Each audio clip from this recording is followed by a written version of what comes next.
sudah diterima di sekolah dan saat ini sedang menunggu visa kalian diterbitkan, maka selamat, langkah kalian ke Jerman akan satu langkah lagi lebih dekat.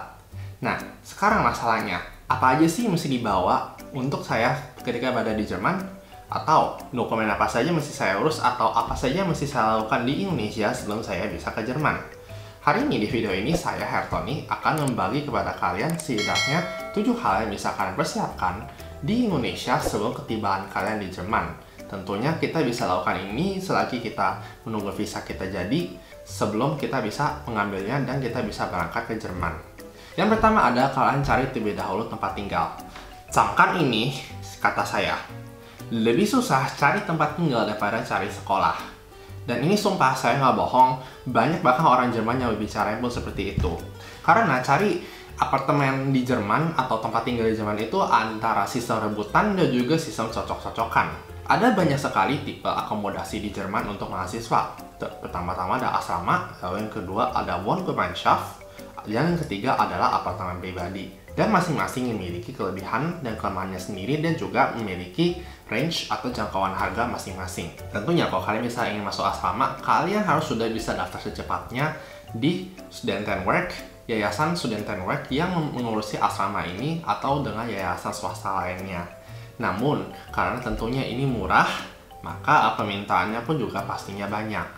Sedangkan kalau kalian misalnya memilih untuk tinggal di Wohngemeinschaft, kalian bisa cari di website seperti di WG-Gesuch atau juga di website seperti eBay Kleinanzeigen, di mana mereka bisa akan memposting banyak sekali tawaran dari kamar dan mengundang kalian semua untuk menulis ke mereka dan juga untuk melakukan wawancara apakah kalian cocok untuk tinggal di tempat ini.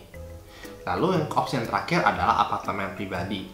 Tentunya apartemen pribadi ini bisa kalian cari di website, contohnya Immobilien Scout 24 atau bisa juga di eBay Kleinanzeigen.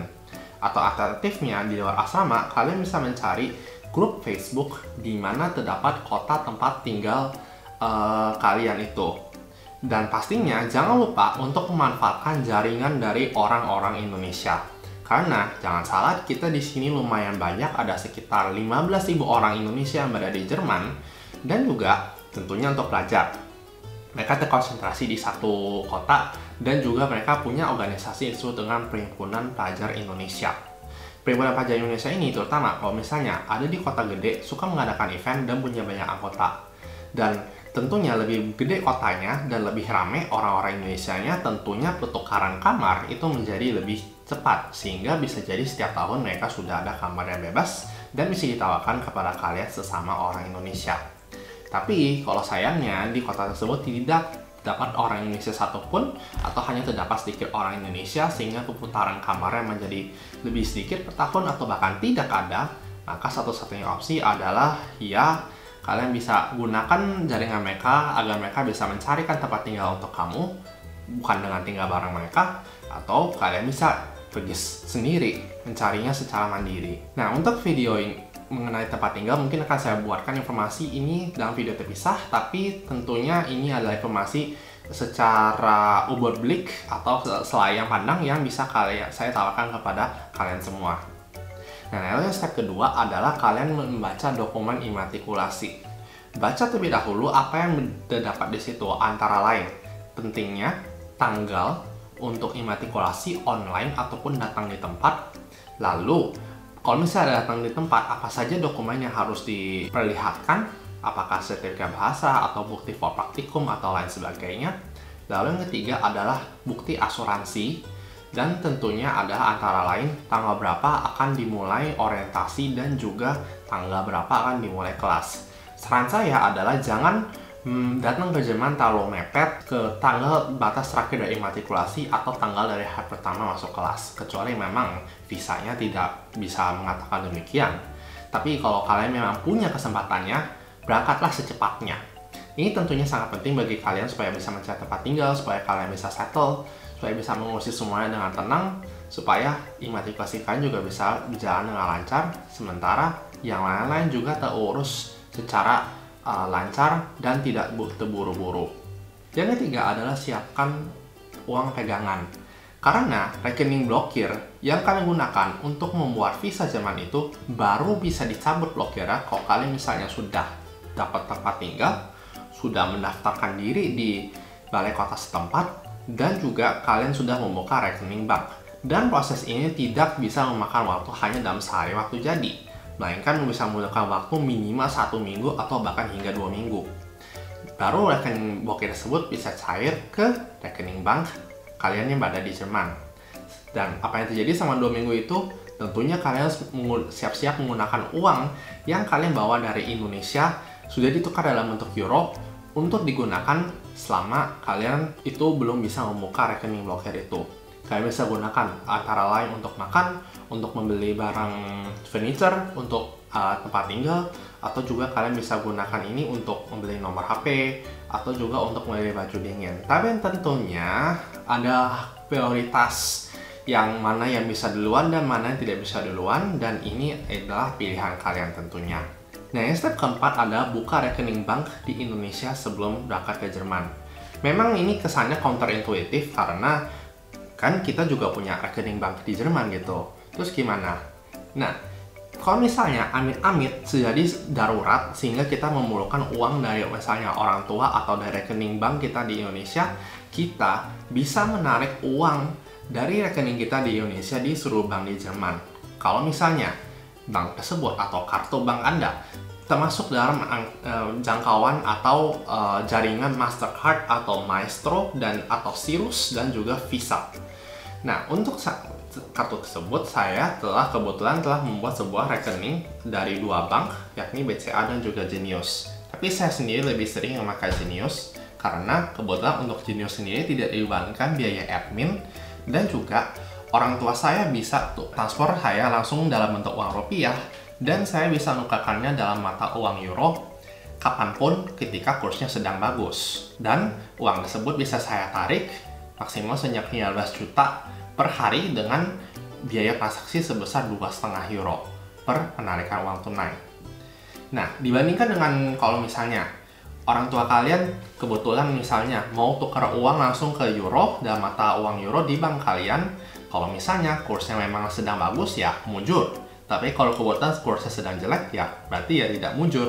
Sedangkan dengan kita mempunyai rekening bank seperti Genius ini dari BTPN, maka kita bisa menukarkan uang tersebut kapanpun kita memerlukannya ke euro dan juga sama kursnya bagus, dan baru akan ditarik sesuai dengan kemauan kita. Nah, tentunya Genius ini saya sih nggak endorse Genius, tapi saya akui ini memang benar-benar sangat berguna. Ini kalian bisa bikin di booth dari Genius BTPN di mall-mall di beberapa kota besar di Indonesia, ataupun juga bisa di kantor jaringan BTPN.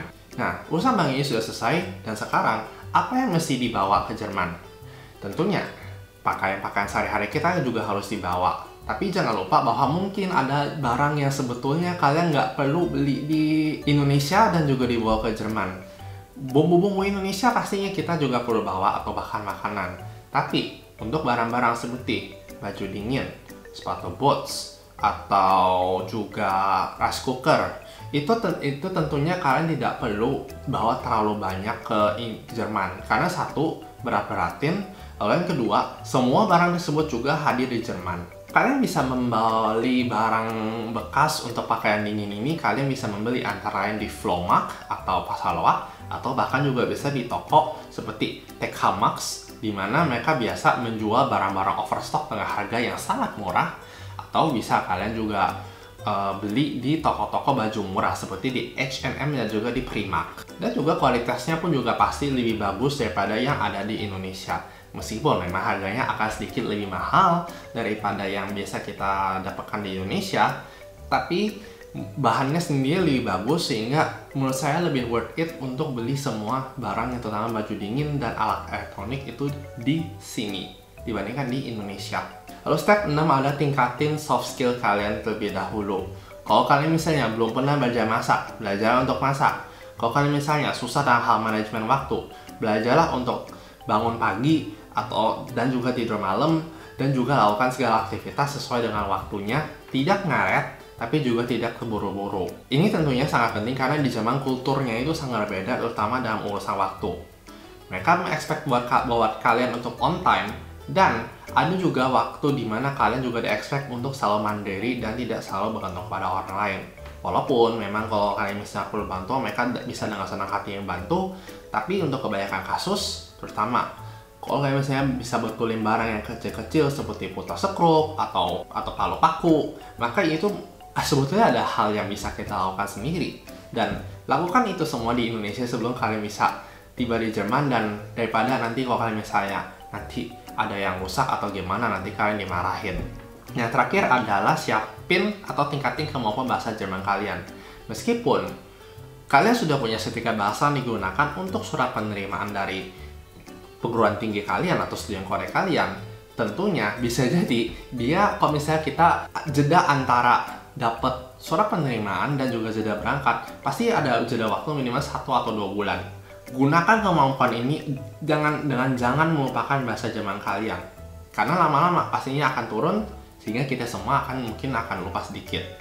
Paling tidak belajar cara untuk antara lain nanya jalan, minta tolong, nanya nomor HP, atau juga beli barang nomor HP atau beli nomor HP, beli barang elektronik, dan juga untuk sedikit berinteraksi dengan orang-orang Jerman.